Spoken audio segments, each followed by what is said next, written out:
День космонавтики, в этот день, кажется, мог быть государственным праздником в России. Поскольку день торжества научно-технического прогресса. И весь мир был в восторге от этого. И весенний день.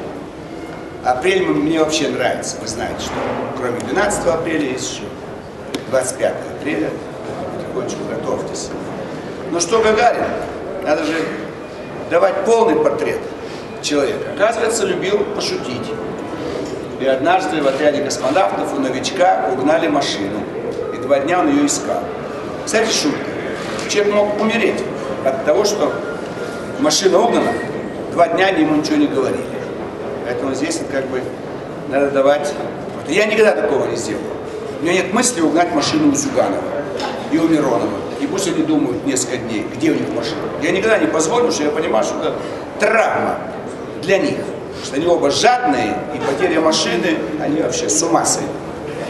Но если будет космический автобус куда-нибудь, куда космонавтам Прохорова посадить, Зюганова, Миронова, Немцова, там, Гольцова, Навального, и отправить их шалить на другую планету.